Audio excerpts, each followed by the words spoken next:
Psalm 19:14. Let my words and my thoughts be pleasing to you, Lord, because you are my mighty rock and my protector. Do not judge who and what. Lord, we thank you that you do not judge us. And we thank you that you've given us teachings that can become our guide, our light, our tool in making life better. Sa sandaling ito, pakalinisin niyo po kami at ngayon ay ihanda na tumanggap ng pagtutuwid, ng pagtuturo, pagpapagaling mula sa inyo. Be our speaker, our healer, our teacher. We seek you, Father, in the name of Jesus, your Son, our Lord, our Savior, and our friend. Do not judge who and what. Hindi tayo aware, hindi tayo conscious that nearly every minute, every hour, meron tayong hinuhusgahan. At magandang i-challenge ang ating mga sarili ngayon to be aware and to be conscious. Matthew 7:1-2, Jesus says, do not judge or you too will be judged. For in the same way you judge others, you will be judged. And with the measure you use, it will be measured to you. Huwag manghusga, para hindi ka husgahan. Ang anukat mo sa panghuhusga sa iba, siya ring gagamitin sa iyo. And there's one other important teaching about judging others. The judgment you send out goes back to you. The measure you give is the measure you get. The label you give is the label you will get. And the punishment you wish for those who you judge will be the punishment you will get. Because you are always guilty of sin anyway. Maybe another form, another color, another shape, but sin nonetheless. You get stuck in your own judgments. Ang paghuhusga natin ay parang tubig na iniipon natin sa isang swimming pool. Doon din tayo lalangoy. Kung saan natin gustong itulak at ihulog ang gusto nating husgahan, in that same pool, in that same water, we will have to swim. Your judgment shape, color, and flavor your life. Maraming mga tao hindi aware, kaya mahirap ang buhay nila, kaya marami silang sakit, kaya marami silang mga kabiguan, kaya ang dami nilang stress because of their own judgmentalism. Positively or negatively, your faith, your thought, and your words connect to power. We were created in God's image. There is that spark of the divine in us. Sabi, let us make men in our image, in our likeness. So meron sa atin na bahagi ang Diyos, na kamangha-mangha, mahiwaga. At ang ating pananalig, iniisip at mga salita, kumokonekta sa kapangyarihan ng may likha. In fact, your faith, your thought, and your words assume fulfilling power. That in many ways, everybody is a prophet. That what you say happens. What you believe in happens without you knowing it. Your faith, thought, and words are power. Your faith, thought, and words are your reality. And your judgment is nothing but your faith, your thought, and your words. Matthew 21:22, if you believe, sabi ni Jesus, you will receive whatever you ask for in prayer. How many of us take this seriously? Nasabi ni Jesus, pag nananalig ka, anuman ang hilingin mo, ay matutupad. But note that belief, thought, and words spoken in faith are all prayers. This is your reality. Napakahalagang bantayan ang iniisip. Kasi ang nagiging hugis at kulay ng ating buhay, ang factory niyan, ang sarili nating isip. Your faith, thought, and words are prayers. Sobra kasi tayong nasanay sa organized religion. Let us pray. Close your eyes, bow your head. Then may magsisimula ng prayer. At may magsabing, this we pray in Jesus' name. Amen ang lahat. Tapos na ang prayer. Yun yung formal group prayer. But what happens when people pray is that they think of an idea and then they verbalize it and then they all agree and that is their prayer. But with or without the opening sentence and the closing remarks, whatever crosses your mind is prayer. Whatever you think of is prayer. Hindi pinipili ng langit kung yung mga lumalabas sa iyong bibig at pumapasok sa iyong utak ay ika-classify as just a thought balloon, as a statement, as joke, as prayer. Basta tumawid sa iyong utak. In your mind is your door to eternity. It is our connection to timelessness and spacelessness. So in your mind, you're always praying. Kaya mga tao na po, ayan, magkakasakit na ako. Kakasakit nga. Magsisimula na ang ganito, magkaka-pollen season na, magka-allergy na ako.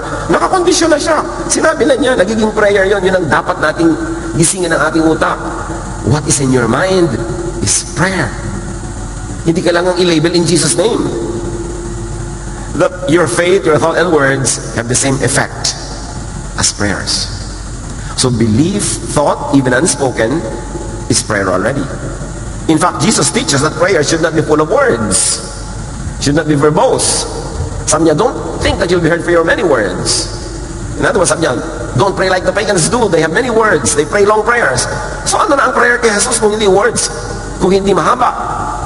Sa Kanya, yung pag-iisip mo, prayer yan. Kaya kung magpe-pray ka with words, pasalamat na. Salamat sa answered prayer. Salamat sa darating na mga blessing. Hindi mo na kailangang isa-isahin yung hihilingin mo kasi alam na yan ang Diyos. At ito ang isang napakalaking hiwaga na hindi nauunawa ng maraming mananampalataya kaya very, very ineffective ang prayer life. And because thought is prayer, and you are always thinking, kahit tayo tulog, meron tayong subconscious at meron tayong unconscious thoughts, only through that can you pray without ceasing.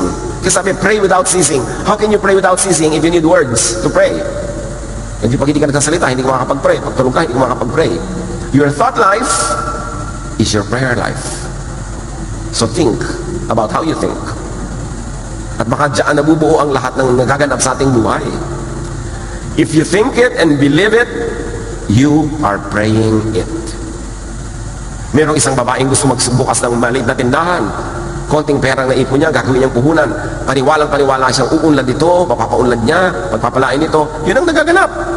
If you think it and believe it, you are praying it. And especially if you're doing it, you are praying it. Yung Lord, papasahin niyo po ako sa board. Tapos nag-aaral ka, nagre-relax ka, bumapasa ka, lalo kung napatama sa pinag-aralan mo pa, yung itinanong. Magpe-pray ka, Lord, gusto po namin maraming bunga sa aming mga tanim. Pero ano yung action mo? Fine-fertilize mo ba yung mga ugat ng halaman? Dinidilig mo ba yan? Inaalagaan mo, tinatanggalan mo ng mga salot at peste?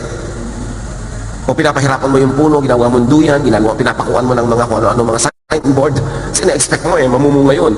Kasi your action, prayer. If you wish it, you are praying for it. And if you really believe in it, sabi ni Jesus, mangyayari. Isaiah 65:24, before they will call, I will answer. So it means before you open your mouth, actually nakapag-pray ka na even before that, sasagutin na ng Diyos.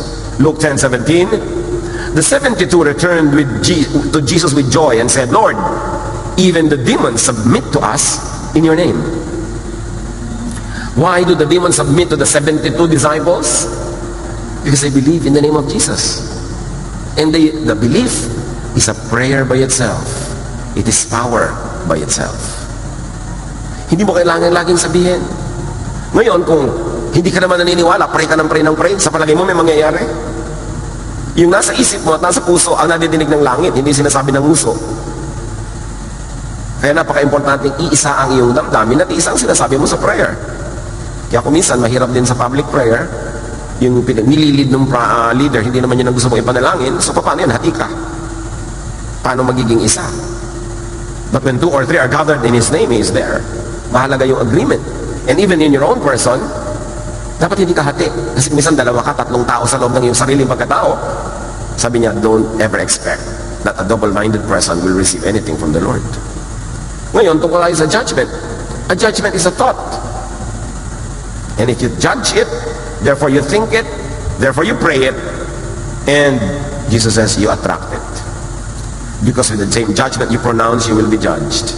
So the judgment you give to others is the same judgment that you are attracting to go back to yourself. Mamatay na sana siya. Yung mga prayer, malugi sana siya. Masama siyang tao.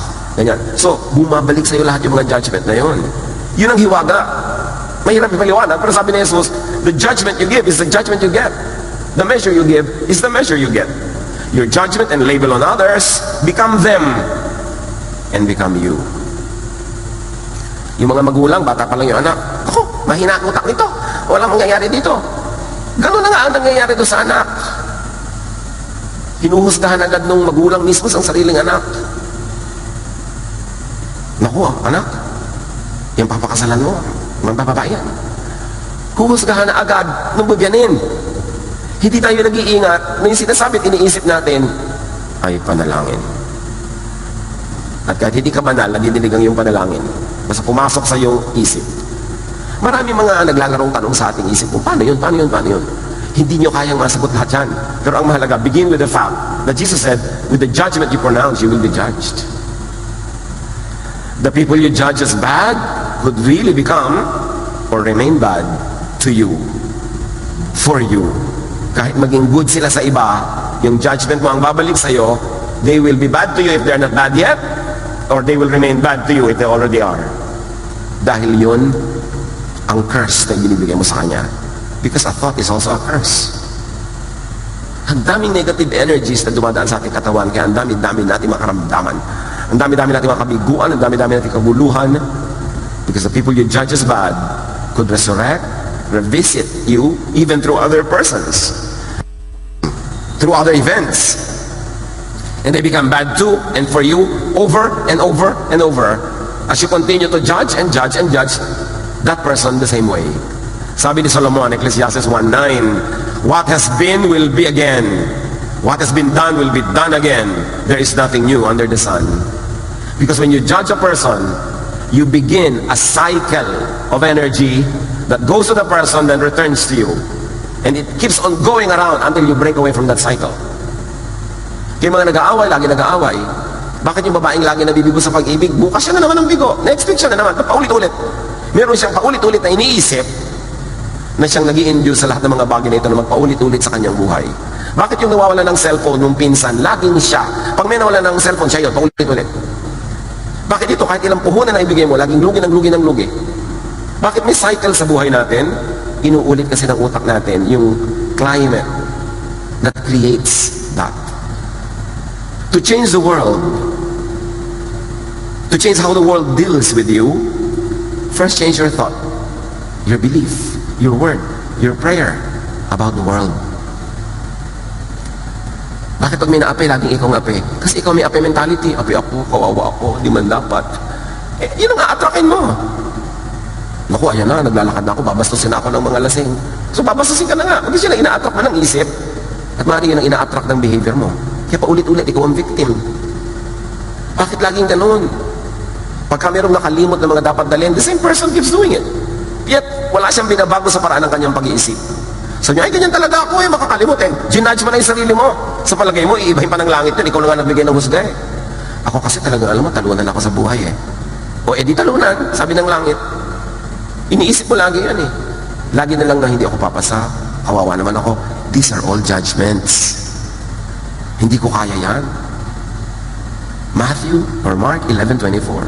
Therefore I tell you, whatever you ask for in prayer, believe that you have received it, and it will be yours.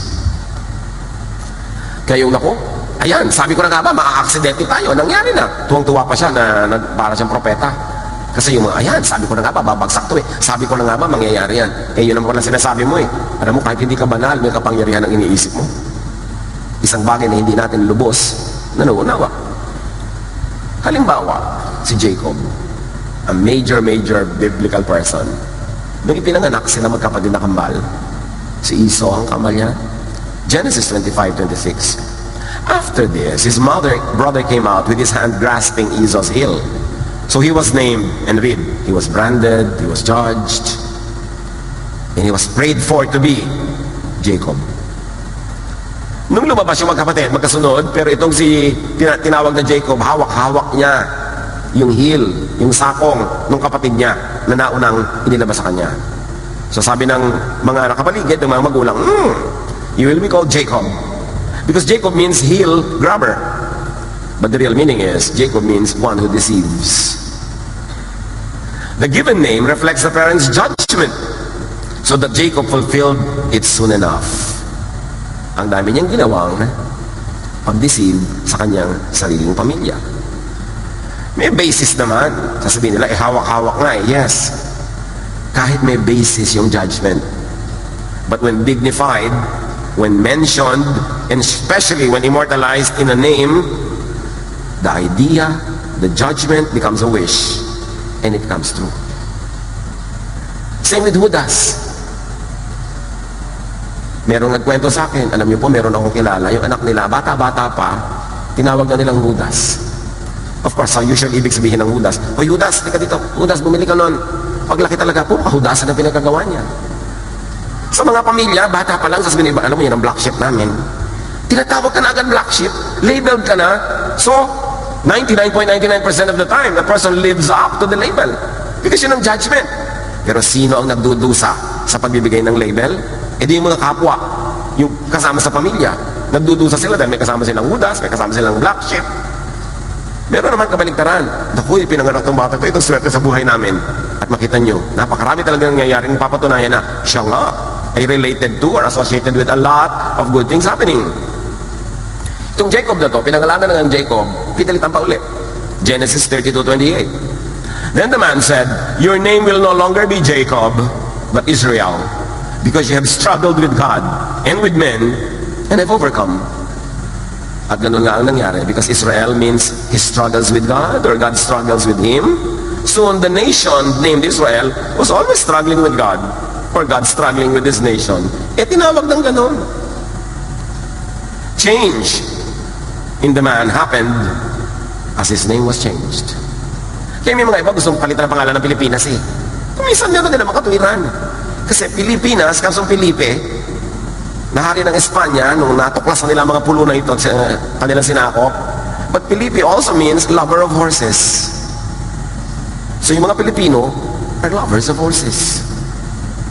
O kaya, ang nagiging ibig sabihin, lovers named after the man who is a lover of horses. Whatever it means, that's why some people like to change the name. And I'm not here to vote yes or no. But the point is, yung pangalan talaga, kay mga ibang bansa, nagpapalit ang mga pangalan nila pag naiba na rin yung kanilang filosofiya, yung ibang politics nila, yung kanilang mga paniniwala bilang isang bansa. Kasi yung pangalan talaga.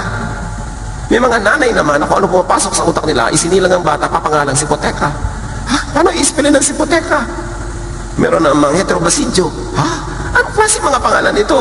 So yung mga iba, nagpapalit pa ng pangalan nila legally pag matanda na sila kasi nahihirapan sila doon sa pangalan nila. May mga tinatawag, princess. Alam nyo, hindi ko mo itinawag ng gaganap ha. Kasi kung talagang hindi ka tanggap-tanggap sa kalikasan, i-correct nila yon. Kaya princess, labas na anak. Nag-aabang ka talaga ng princess ang lalabas. Minsan nasa siya ka sa lumabas. So i-correct ng nature, hoy, hoy, hoy, hoy. Mali ang pagtawag mo. May mga tinatawag na Venus, Adonis. Ang taas tuloy na expectation mo. Diba? So, yung pagpapangalan is a very, very sensitive business. Because judging yan. Sometimes, the judgment is so wrong and presumptuous that it gets corrected dramatically. Tulad ng sinabi natin. Meron naman talagang mga tinawag ng anak, pagkapanganak lang, ang tawag scientist. Kasi matalino yan, tatalino yan. Ang hirap tuloy patunayan habang lumalaki na yung bata. Because that also is a judgment and an imposition. Importante ang words. Kaya mga madadaldal, napakaraming mga nasusuot na gulo sa buhay. Hindi nila alam bakit lagi silang naaaway, lagi silang nasasangkot sa mga gulo. Kasi madaldal. Kung ano-ano pinagsasasabi na prayers. Sometimes naman, in the reverse, the subject of judgment is so blessed that thoughts and words do not work against them. That he or she is above and beyond curse. Merong mga sobrang blessed, kahit mo i-curse, hindi tatablan. Meron naman, hindi mo pa kina-curse, curse na niya ng sarili niyang thoughts. Psalm 105:15, "Do not touch my anointed ones. Do my prophets no harm." So may ganung protection ng Diyos sa kanyang mga hinirang. At sa Numbers 23:23, "No magic charms can work against them." Hindi tatablan ng mga kulam, hindi tatablan ng mga sumpa-sumpa at kung ano-ano yung mga pinipili ng Diyos talaga. Special cases to ha, na pagpalain. Tulad halimbawa ni Balaam, binayaran siya ng isang hari na isumpa itong mga Israelitang dumadaan sa kanilang bayan. Deuteronomy 23:4-5, "They hired Balaam to put a curse on you, but the Lord your God loves you, so he refused to listen to Balaam and turned Balaam's curse into a blessing." Habang isinusumpa yung anointed, lalong nabe-bless. Sometimes the object is so blessed that curses against them boomerang to the judge, to the ill-wisher. Mag-ingat-ingat tayo ng mga pagsasalita, pag-iisip, pag-uusga sa kapwa. Kasi kung tumatanggap nyo ng whatever and why and however na blessing ni Lord, tatalbog sa'yo ang iyong sumpa sa Kanya. At sa'yo didikit. Tatalbog sa Kanya, didikit sa'yo. Proverbs 26:2, a curse you don't deserve will take wings and fly away like a sparrow and a swallow. Pag hindi mo deserve, hindi tatalab sa'yo. Kaya gumapang ka nawang parang ahas, sinumpa ka na kung sinong matanda. Pag hindi mo deserve, dahil mabuti ka naman, hindi tatalab. Pastor, ito pinakamadalas itanong sa akin, ha? Tatablan po ba ako ng kulang? Itanong nyo nga sa katabi nyo, tatablan ba ako ng kulang? Huwag mo naman ako kukulamin, ha? Diba? Ang sagot, kung deserving ka, tatablan ka. Kung hindi, ano man ang gawin nila? Walang talab yan. Dapat peaceful ka. Sino ang tinatabla ng mga ganito? Yung mga dalahira, yung mga chismosa, yung mga magugulo, mga palapintas, mga mahilig mang-away, mang-agaw ng hindi kanila. Kasi may kakapitan ang evil spirits. Pag ibinato sa kanila, may kakapitan, hindi dudulas, hindi mahuhulog. Pero kung malinis ang iyong puso, hindi ka tatablan yan. Wala kang dapat alalahanin. Hindi mo kailangan magkwintas na kung ano-anong proteksyon. Ang proteksyon mo, yung puso mong malinis. Yung maka-Diyos mong ugali, ang iyong kabutihang asal, yan ang protection mo.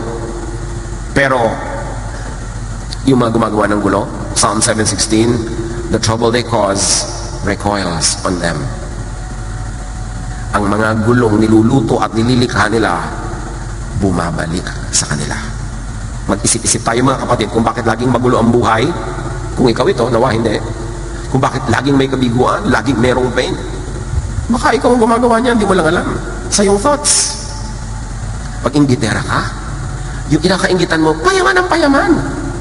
At ikaw, pahirap ng pahirap. Mag-isip ka. Pagka lagi ka na lamang na tumitingin sa iba at iniisip mo, dapat wala sila nun, dapat ako meron nun, hindi mo napapansin, lalo ka nawawalan. Their wishes, boomerang to them, bumabalik. Beware of predictive judging, of verbalizing, judging nature. Yung mga tinatawag na masungit ang panahon, paano naging masungit ang panahon? Masama ang panahon. Walang masamang panahon. Lahat ng panahon mabuti. Wala ka lang sa lugar kaya ka inanod. Dapat wala ka doon.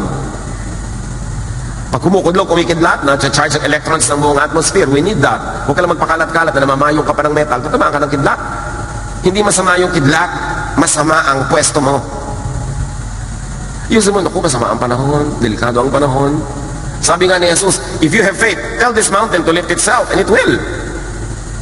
Sumusunod ang panahon sa salita mo, sinabi mo ng masama, sabi ng panahon, masama pala ka. Hindi masama sa'yo, pero sa iba mabuti. Gusto mo magpakasal, panahon ng bagyo. So, naku, masama ang panahon. Masama pala ka, sabi ng panahon. Ito ngayon, bumabagyo sa kasal mo, sa'yo lang masama, pero tuntua yung farmer, ang buti-buti naman ang ulan. Diba? Kasi depende yun kung nasan ka, kung anong ginagawa mo, nasa timing ka ba, nasa lugar ka ba. Beware about judging things. Malas naman ang bahay na ito. Yung gano'n.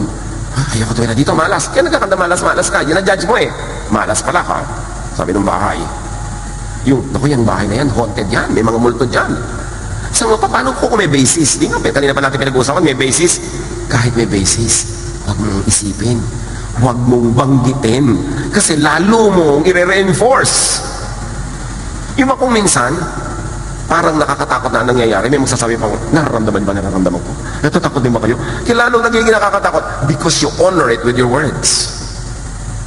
Pag may bad behavior ng isang tao, hindi na napansin ng iba, napansin nyo yung kilos niya?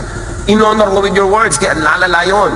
Kaya, sabi ganoon, ang tunay na makadiyos sa tao, maraming pinapalampas, maraming hindi na tinitingnan, maraming hindi na inuungkat, hindi sinasabi. Because when you verbalize it, you honor it. You give it a name. You give it space in your life. Bawat thought ay prayer. Tama si Jesus. Nung sinabi niya, nawa, huwag ka nang mamunga muli. Sabi niya sa fig tree, kinabukasan looy. Si Jesus yun. May dahilan siya para sabihin yun. Pero tayo wala dapat ganoon. Huy, ba't may ganyan katahalaman sa bahay mo? Malas yan. Ginudge mo na. Pwede kang may malasin. Ikaw. Yung mga iba doon, pwede hindi sila tablan nun. Pero ikaw ang may sabi, sa puso mo may space, sa'yo maglalanding. Tulad nung pinapakain si Pedro ng mga unclean foods by the tradition of Israel, unclean. Acts 10:15, sabi ng Diyos, do not call anything impure that God has made clean. Eh marami tayong ganyan ginajudge. Huy, tumutugtog pala sila ng drum, demonic yun. Sinudge mo na yung drum, dinyad mo na yung tugtog. Ang dami-dami ng mga Christian na tinatawag na demonic, hindi naman. Kaya sila pinamumugaran ng demons. Kasi wala silang inuungkat, iniisip, hinahanap, hinahalungkat, kundi demons. Eh di yun ang prayer mo, yun ang gusto mo, pupuntahan ka talaga. Do not judge places. Eh yun na lang isang kanta natin, paborito ng lahat ng nagpoprotesta. Yung bayan kong Pilipinas, pugad ng luha ko't dalita. Pambihira namang judgment sa sarili nating bayan yan, talagang pugad ng luha at dalita. Kaya lang nangyayari. Bakit hindi natin sabihin pugad ng mga tubo at mga negosyo? Bakit kailangan ng pugad ng luha at dalita? Yun ang paulit-ulit, kasi yun ang lagi natin kinakanta. And songs are prayers. Because they are thoughts. Do not judge events. Ay, pupunta ka doon, boring yun. Ginudge mo na. Naku, worthless yun. It will not work. It will be a failure. Sasabihin mo, paano ko talaga pong historically may basis? Yun na nga pero gusto mong palitan yung history, palitan mo yung thoughts. I-bless mo, huwag mo i-curse. I-pray mo na, the Lord is going to work mightily and we believe that there will be great changes. Hindi, naku, wala nang nangyayari dyan. Paulit-ulit lang yan. Yun na nangyayari tuloy. Maraming churches, pag magpipray sa yung pastor nila, bilang, eto na naman, same old banana. O di, same old banana talaga lagi na didinig nila. Hinuhusgahan na agad. So beware of judging life itself. At dyan tayo mahilig ng drama, ay, mahirap ang buhay. Sabi ng buhay, mahirap pala ha. You know what will happen next? Naku, malas ako. Lagi akong lugi. Wala na tayong pag-asa. Lalong-lalo ito, sakit-sakit at tenga ko pag nadidinig kong mahirap kumita. At talagang may kahirapan kumita, pero mahirap ako. Huwag na sabihin. Ibahin mo na. Kung gano'n, papadaliin ko ang pagkita sa aking diskarte, sa aking choices, sa aking management. Lalo na yung sinasabi nilang wala tayong magagawa. May nagagawa nga ba? Wala. Yun ang prayer nila. Yun ang sinasabi nila. Ganyan na talaga yan. Hindi na yan maiiba. Hindi na mababago yan. Ganito na talaga ako. Mga salita na dasal. And do not judge persons or personalities. Mga ethnic identities, nationalities. Gusto mo, ay naku, pagka-driver, babaero. Yung may mga gano'n tayo, pagka marino, naku, ganyan. Pagka may nunal, ay. Di ba? Depende pa kung nasan yung nunal sa likod, nunal sa paa, nunal sa pisngi. Husgahan mo na yung tao. Anak, kung pakasalan yan, may nunal sa pisngi. Eh di ipatanggal na lang po natin ang pisngi. Di ba? Eh di kalahati naman ang mukha niya, anak. Pumili ka na lang ng iba. Ba't di mo sabihin, the Lord is going to change the life of this person and we will be supportive and we will help. Hindi ganun. Yung mga iba pa, laging, ang Pilipino, ganito, ang Pilipino, ganun. Sobrang laitin ng bayang Pilipinas. Siguro hindi pa nakakakita ng ibang lahi. Pag nakita nyo yung mga ibang lahi, pare-pareho lang. Iba-iba lang ng degree. Pero paano ko? Pag maitim ang gilagid, di ba? Ganito ugali niyan, bla bla bla. Judgment. At natutupad. At kadalasan ang pagkakatupad doon sa'yo, alam mo, pag maitim ang gilagid, ganito ugali, kadalasan ikaw lang yung tatanggap na ganun ugali, yung iba naman hindi. Sabi nga ng iba, paano kung totoo naman talaga? Obvious at observable. Paano kung proven track record? Kaya ako nga nasasabi to dahil marami ko nang na-observe. Still, do not dignify, do not verbalize, do not predict the negative. Whenever you think it, whenever you say it, you empower it. The power of the spoken word. God said, let there be light, nagka-light. Sabi ni Jesus, bumangon ka dyan, bumangon. And there is this divine in us, kahit hindi tayo deserving. There is this still unknown and misunderstood power that resides in our humanity because we were created in God's image. So ingatan. We are custodians of power, the power of thought and the power of words. Reverse, change the negative into positive with your thought, which is really your faith. And with your word, which is really your prayer. More than anything, sabi sa Proverbs 4:23, more than anything, you guard, protect your mind, for life flows from it. Ulitin, basahin nyo. More than anything you guard, higit sa anumang binabantayan mo, Bantayan mong isip mo. Kasi ang buhay, dyan nagmumula. Dyan dumadaloy. Dyan dumadaloy mula sa isip mo ang kasaganaan o kasalatan, ang kapayapaan o gulo, ang katahimikan o away. Ang buhay mo, ang korte, lasa, flavor, kulay ng buhay mo, galing sa iyong utak. Hindi ka biktima ng iba. Kung biktim ka man, biktim ka ng sarili mong pag-isip. Life flows from your mind. Because your mind is the home of thought. And thought is what connects us to the power of the divine. Mark 11:24, therefore I tell you, whatever you ask for in prayer, believe that you received it, and it will be yours. So mag-ingat-ingat kayo sa mga pinagdarasal nyo. Kasi ibibigay. Alam ba natin kung ano magiging bunga ng mga pagnatupad ng dasal? Payamanin niyo po ako. Alam mo ba talaga kung saan ka dadalhin ng yaman kung yayaman ka nga? Mag-ingat-ingat. Mark 11:23, truly I tell you, if anyone says to this mountain, sabi ni Jesus, go, throw yourself into the sea, and does not doubt in their heart, but believes what they say will happen, it will be done for them. Nakakita na kayo ng mga taong visionary, yung ang vision nila kakaiba, hindi karaniwan, hindi ka panipaniwala, pero paniwala sila sa vision nila, samahan mo man sila at hindi, tulungan mo o maging sagabal ka, gagawin nila, nangyayari. Nababago ang mundo, maraming dakilang bagay ang nalilikha ng taong naniniwala sa sarili niyang vision, because when you believe it, you make the material world bend to make it happen. Yun ang power ng thought. And words are prayers. And because they are prayers, they have consequences. Positive or negative. Matthew 12:36. But I tell you that everyone will have to give account on the day of judgment for every empty word they have spoken. Empty meaning careless, mindless. Why? Because such words could cause calamity. Sabi ganoon, sa bawat gulo, hirap, dusa na nilikha ng iyong salita, mananagot ka. Everyone will have to give an account on the day of judgment for every empty word they have spoken. Thought and spoken words have consequences. Our judgment returns to us. What we think, what we say, become us. Become our lives. Kayo mga naniniwalang gagaling sila sa isang matinding sakit, gumagaling. Yun ang iba, nasa kanila na lahat ang medical attention, dahil hindi sila naniniwalang gagaling sila, wala talagang nangyayari. When you judge a person, when you think that a person does not deserve to succeed, when a person does not deserve to be happy, Proverbs 26:27, if a man digs a pit, he will fall into it. If a man rolls a stone, it will roll back on him. Pagka meron kang hinakandang masasamang bagay para sa iba, in your own mind and in your own judgment, deserve niya yun, yun ang bagay sa kanya, yun ang pupunta sa'yo. Yun daw naguhukay ng mga bitag, sila ang nahuhulog doon. The judgment returns to him.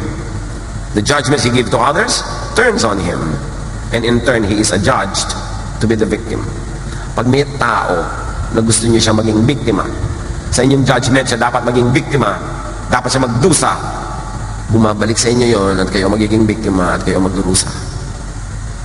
Kaya itinuturo lagi sa atin, bless others. Kasi yung blessing naman ang babalik sa iyo. Pero pag nag-iisip at nagbabala ka ng masama sa kapwa, yun ay sa iyo babalik. Lalo kung hindi niya deserve, hindi tatalab, babalik sa iyo. Cause and effect. Thought and word, which is prayer, as cause. And realization of that thought and word and prayer as effect. Laging may cause, may effect. Madalas lang sa buhay natin, nakikita natin yung effect, hindi natin may connect sa cause. Ang effect, lagi akong bigo, lagi akong ganito. Ano yung cause? Ano sa ginagawa ko, sa iniisip ko, ang ugat ng mga kabiguan kong ito. To reverse the negative, the unpleasant, the undesirable and painful, reverse your judgment, reverse your words. Pagka hindi ka masaya sa nangyayari sa buhay mo ngayon, balikan mo ang pinagmumulan niyan and reverse your seed, your plant. Pag hindi ka masaya sa bunga. Because what you plant is what you harvest. what you harvest is because that is what you plant. Walang mintis yun. Dapat nating angkinin ang pananagutan kung hindi maganda ang bunga, kasi tayo rin ang may tanim. Nobody is a victim of another person. Lahat tayo nakaharap sa Diyos, mananagot mag-isa sa Diyos sa mga ginagawa natin. At sabi nga, bantayan mo yung utak mo kasi diyan nagmumula ang buhay mo. O ang utak ng tamad, don't tell me na asenso yan sa buhay, yung utak niya, utak tamad.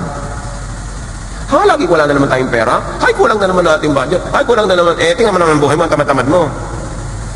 Paano ko po dadamihan ng pera? Diyos ko, paulan ninyo po ng pera. Hoy, baguhin mo pag-iisip mo, magsipag ka. Gusto mong mabago ang bunga, baguhin mo yung tanim. Tapos 30 taon na, 50 taon na paulit-ulit na wala ka kapera-pera, pero ang dami mong free time. So, sino nang may kasalanan yan? Ang mundo? Ang mga Hapon? Si Magellan? Ganyan ka kasi mag-isip. Pag nagkapera, gusto mo bumili ng magandang ganito, magandang ganon, hindi isipin, magtitinda ako ng banana Q. Sa 2,000 ko na ito, bili ba ako ng sapatos o isang kawali, isang kusinilya, isang piling na saging, ititinda ko sa kanto, yung puhunan ko kaninang 500, magiging 900 na yon. Libre pa merienda ko. Pag ipinanganak ka mahirap, di mo kasalanan. Pero sa haba ng buhay na ito, namatay ka pa rin mahirap, don't tell me na wala kang pananagutan. Don't tell me na isinilang ka, sabi ng Diyos, ang assignment mo, anak, maging mahirap. Walang ganon.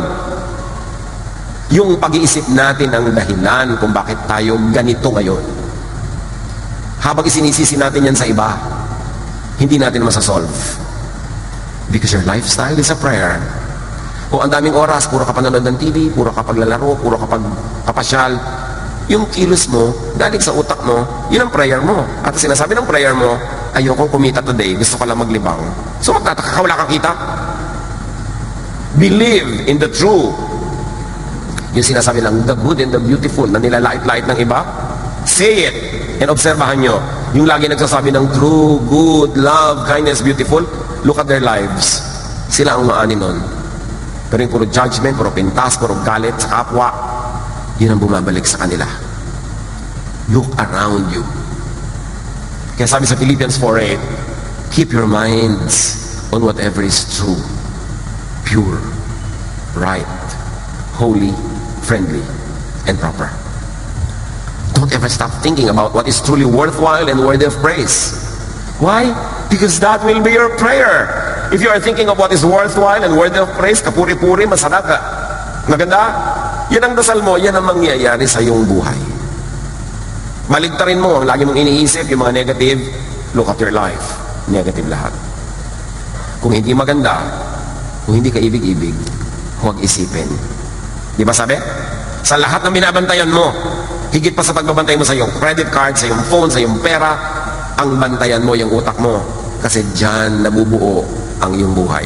Kung paano ka mabubuhay at kung paano ka mamamatay. Sabi, pag kami pumapasok ng isip, ay hindi naman worthwhile, huwag nang isipin. Nakakalungkot, huwag isipin. Nagkukwentuhan kayo, may papasok na, alam niyo ba, sabi niya, nakakagalit ba yan? Oo, huwag na sabihin. Huwag na natin pag-usapan yung nakakagalit. 10 minutes lang tayo magkakape, nakakagalit ba yung topic natin? Anong nangyayari sa buhay natin ito? Diba? Lalo kung wala naman tayong magagawa para baguhin yun. Yung nakakainis, mga nakakatakot. Para anong isipin mo yan? Wala ka namang magagawa. Kung may magagawa ka para baguhin, good, pag-usapan. Pero kung wala, no. People are wasting their life talking about things that do not help them, that are not helpful to them, as they think they pray. Hindi po ako prayerful. Ano hindi prayerful? Lahat na ng tao na pintasan mo, prayer yon. Hindi po ako prayerful. Lagi lang po ako natatakot. Ayan, yung takot mo, prayer yan. Basta nasa loob ng utak mo, prayer yon. Tandaan yan. Anong pinapayagang pumapasok sa utak? At nadodoble ang bisa pag lumabas pa sa bibig. Kaya kung minsan may naiisip ka na sa loob ng utak mong hindi nakagandahan, huwag mo na sabihin kasi nadodoble ang bisa. Think and speak positively. Or just simply do not judge. Hindi natin alam. Wala tayong alam. Buhay ng kapitbahay, buhay na gano'n, buhay na ganyan. Hoy, pambihira naman yung babaeng yan. Iniwan niya pala yung asawa niya. Alam niya ba kung bakit? Hindi niyo alam, pero i-judge yung babae agad. Alam niyo ba kung natutulog siya, minamartilyo pala yung utak niya. Hindi niyo alam, pero daldala kayo ng daldalan dyan. Judge kayo ng judge. May nakita kayo magkasamang masaya. Uy, public split. Affection nila. Kaya. Hindi mo alam na sobrang palang crisis ang dinaanan ng taong ito. May nagmahal ngayon. Nakiliti siya ng konti. I-judge mo na. You don't know. It is safest not to judge. Because with the judgment you pronounce, you will be judged. And the measure you give is the measure you get. Bless, therefore, with your words. And you will bless your reality. Curse with your words, and you will curse yourself. Proverbs 27:19. It is your own face that you see reflected in the water, and it is your own self that you see in your heart. So kung magagalitin yung puso mo, ikaw yun. Mainggitin, ikaw yun. And it is your own face that you see in others. Kaya kung ikaw, mahilig mangupit, pagdududahan mo ang lahat na namungupit din. Kaya sabi nila, ang magnanakaw ay galit sa kapwa magnanakaw. Kaya mo, kumisan ako banal-banal kunwari, napakalinis ang itsura, masyado conservative, tapos lahat ginajudge niya na makasalanan, makamundo. Ang totoo siya yun. Kasi kung hindi makamundo ang takbo ng utak niya, paano niya maiintindihan na may ganong kamunduhan na umaandar sa utak ng iba? Nakikita niyang umaandar sa utak ng iba kasi na umaandar sa utak niya. At kahit hindi umaandar sa utak ng iba, ina-assign niya. You cannot talk about something you do not know about. So kung wala kang ganitong mga desire, hindi mo pwedeng assign sa iba na may ganun siyang desire because you don't even know that there's a desire that exists. The judgment you pronounce on others is a judgment on yourself. You are projecting yourself on others. Or you are trying to make yourself look good by making others look bad. Still, it's a judgment on you. So do not judge. Do not pronounce or verbalize. Do not make room for and do not dignify what you do not want to have and to be. Yung ayaw mo mangyari sa buhay mo, huwag mong i-assign sa iba. Yung ayaw mo para sa iyo, huwag mong ibigin para sa iba. Matthew 7:12, so in everything you do to others what you would have them do to you. And if we're going to modify that, do to creation what you would have creation do to you. Give, do, think what you want to receive. Yung gusto mong sabihin sa iyo ng kapwa, yun ang sabihin mo sa kanya. Yung gusto mong sabihin tungkol sa iyo, yun ang sabihin mo tungkol sa kanya. Think of creation as you would like creation to think of you. Say to creation what you want creation to say to you. Therefore be godly, be wise. And the godly and the wise, 1 Corinthians 4:12, when we are cursed, we bless. When you are cursed and you bless, you are godly. Naku, hindi po ako masyadong godly eh. Then just be wise. Kahit hindi ka banal, maging matalino ka lang, ang isukli mo sa sumpa, blessing. Kasi yun ang babalik sa'yo. Sobra ka namang kulang sa katalinuhan kung alam mo na yung binibigay mo ang babalik sa'yo, tapos ang binibigay mo pa rin lason. E di ang nilalason mo sarili mo. Maging matalino, maging makadiyos. 1 Peter 3:9, do not repay evil with evil or insult with insult, because you will begin a cycle that will never end. It will be on automatic until you consciously break that cycle. On the contrary, sabi ng verse, repay evil with blessing, because to this you were called, so that you may inherit a blessing. Break the cycle, break away from the cycle. Psalm 19:14, let the words and my thoughts be pleasing to you, Lord, because you are my mighty rock and my protector. Dahil kayo ang aking protector, wala akong ibang pwedeng asahan, sa inyo lang pwedeng manggaling ang blessing. Nawa, malugod kayo sa mga salita ko at iniisip ko, kasi yun din ang ibabalik nyo sa akin. In other words, if I want security, my thoughts and words should create it, not trouble. There's something very mysterious, mystical and powerful about thoughts and words. Sabi nga ng Romans 10:9-10, if you declare with your mouth, that is word, Jesus is Lord, and believe in your heart, that is thought, that God raised him from the dead, you will be saved. If in your thought and in your words, Jesus is Lord, you will be saved. See, thought and word, may relasyon. For it is with your heart that you believe and are justified, so you are justified through your thought, and it is with your mouth that you profess your faith and are saved. Related ang isip at bibig. So your thought and word, that is your reality. Matthew 7:1, do not judge, or you too will be judged. The correctness, historicity, the accuracy of judgment is not the point. So paano ko po hindi tawagin magnanakaw? Yan talaga nung napakarami na niya ninakaw. The correctness and historicity of the judgment is not the point. It is dignifying it with thought, with words and action that will empower it to repeat and repeat. All the more negative ang effect sa'yo if your judgment is even incorrect and inaccurate, but only predictive. Yung wala ka pang basis, sinasabi mo na agad, walang kwenta yan. Lalong masama ang effect nun kasi hindi wala kang basihan. Matthew 7:2, for in the same way you judge others, you will be judged. And with the measure you use, it will be measured to you. The way to blessing, to being blessed, is to first be a blessing to others. When you are a blessing to others, hindi mo kailangang problemahin how you will be blessed. The way to being judged and cursed, to being disadvantaged, is to first judge and curse others. The best protection for yourself from trouble is to not cause trouble to others. The best protection from curses is to not curse anyone. What you send to the heavens in thought and in word comes back to you. COD. May bayad ka pa sa delivery. So tiyakin mo that what you send out is what is true, what is good, what is meaningful, what is beautiful, worthwhile, what is loving, what is kind, because that is what you will get. Lord, teach us to discipline our minds, to be watchful of our thoughts, and especially of our words. Magbulay-bulayan natin ito. Hanapan ng napakadaling hanapan na application sa ating behavior, sa ating buhay araw-araw. Lord, continue to deal with your people. Enlighten us to make very practical applications of this very important revelation from you. Be with the Lord in silent reflection.